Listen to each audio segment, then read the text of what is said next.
بسم اللہ الرحمن الرحیم ڈیئر اسٹوڈنٹس، آج کے اس لیکچر میں ہم اردو جماعت نخم نئے کورس کے مطابق ناصر کاظمی کی لکھی ہوئی غزل غم ہے یا خوشی ہے تو میری زندگی ہے تو اس کی مکمل مشق کو حل کریں گے۔ آئیے بلا تاخیر لیکچر کا باقاعدہ آغاز کرتے ہیں۔ سوال نمبر 1، ناصر کاظمی کی اس غزل کے متن کے پیش نظر مختصر جواب لکھیں۔ پہلا سوال، شاعر نے ہر حال میں زندگی کو کیسا قرار دیا ہے؟ اس کا جواب ہے کہ شاعر نے ہر حال میں زندگی کو قابل قبول اور محبوب قرار دیا ہے، چاہے وہ غم ہو یا خوشی۔ دوسرا سوال، شاعر نے آفتوں کے دور میں چین کی گھڑی کسے کہا ہے؟ اس کا جواب ہے کہ شاعر ناصر کاظمی نے آفتوں کے دور میں چین کی گھڑی اپنے محبوب کو کہا ہے۔ تیسرا سوال، شاعر نے اپنے آپ کو خزاں کی شام کیوں کہا ہے؟ تو اس کا جواب ہے کہ شاعر نے اپنے آپ کو خزاں کی شام اس لیے کہا ہے کہ اس کے پاس صرف اداسیاں ہی ہیں اور خوشی کا کوئی لمحہ اسے میسر نہیں ہے۔ اور ڈیئر اسٹوڈنٹس، اگلا سوال، شاعر نے اپنے آپ کو دوستوں کے درمیان وجہ دوستی کیوں کہا ہے؟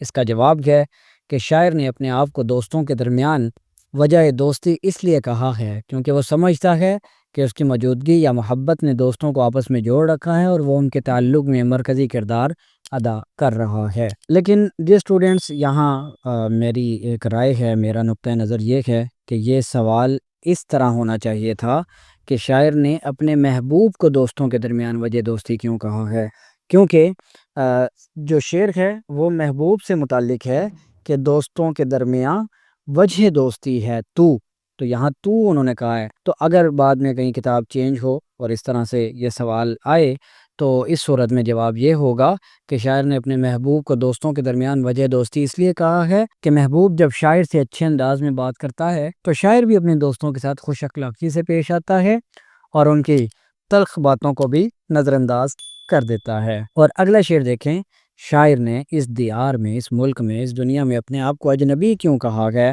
تو اس کا جواب ہے کہ شاعر کی زندگی محبوب کی جدائی کے بعد بے معنی اور اداس ہو گئی ہے، اس کا اب کسی چیز میں دل نہیں لگتا، اس لیے شاعر نے اپنے آپ کو اس جہاں میں اجنبی کہا ہے۔ ڈیئر اسٹوڈنٹ، سوال نمبر 2، کالم الف کے مصرع اول کو کالم ب کے مصرع ثانی کے ساتھ اس طرح ملائیں کہ شعر مکمل ہو جائے۔ یہاں مصرع آپ کی سکرین پر ظاہر ہو رہے ہیں، اب ہم ان کو ملا کر شعر مکمل کریں گے۔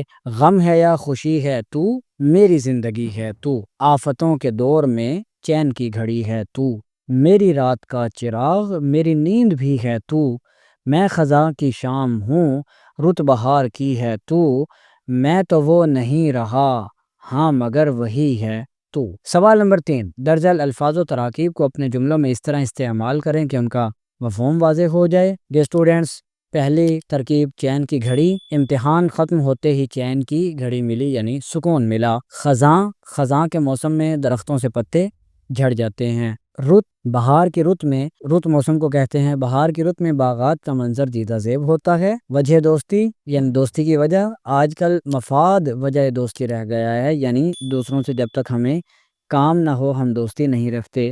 دیار غیر میں اپنوں کی یاد بہت ستاتی ہے، یعنی دوسرے ممالک میں جہاں اپنے نہ ہوں ان کی یاد بہت ستاتی ہے۔ اجنبی لوگوں سے نہایت محتاط رہنا چاہیے۔ سوال نمبر 4، شاعر نے اپنی غزل کے مطلع میں کون سی صنعت استعمال کی ہے؟ ڈیئر اسٹوڈنٹ، سب سے پہلے تو غزل کا مطلع سمجھیں۔ غم ہے یا خوشی ہے تو میری زندگی ہے تو یہ غزل کا مطلع ہے، ہم پیچھے پڑھ چکے ہیں کہ نظم کا یا غزل کا پہلا شعر جس کے دونوں مصرے ہم کافی اور ہم ردیف ہوں، تو اس شعر کے اندر ردیف موجود ہے تو یہ ردیف ہے، اور خوشی اور زندگی یہ ہم کافی الفاظ ہیں، تو لہٰذا یہ غزل کا مطلع ہے۔ تو اس کے اندر آپ دیکھیں غزل کے مطلع میں غم اور خوشی یہ دو متضاد الفاظ استعمال ہوئے ہیں، لہذا اس مطلع میں شاعر نے صنعت تضاد کا استعمال کیا ہے۔ ڈیئر اسٹوڈنٹس، سوال نمبر 5 دیکھیں، درج ذیل شعر کی تشریح کیجئے۔ میں خزاں کی شام ہوں رت بہار کی ہے تو ڈیئر اسٹوڈنٹس، آپ کو بتایا جا چکا ہے کہ تشریح کے لیے الگ سے ویڈیوز اس چینل پر اپلوڈ کی جا رہی ہیں۔ آپ سے درخواست ہے کہ اس شعر کی تشریح اسی چینل پر موجود اشعار کی تشریح کے اندر آپ دیکھ سکتے ہیں۔ ڈیئر اسٹوڈنٹس، آج کے اس لیکچر میں ہم نے اردو جماعت نخم نئے کورس کے مطابق غزل نمبر 3 کے مکمل ایکسرسائز حل کی۔ اگلے لیکچر میں انشاءاللہ ہم آخری غزل کی طرف بڑھیں گے، تب تک کے لیے اپنا بہت سارا خیال رکھیے گا، اجازت دیجیے، اللہ حافظ۔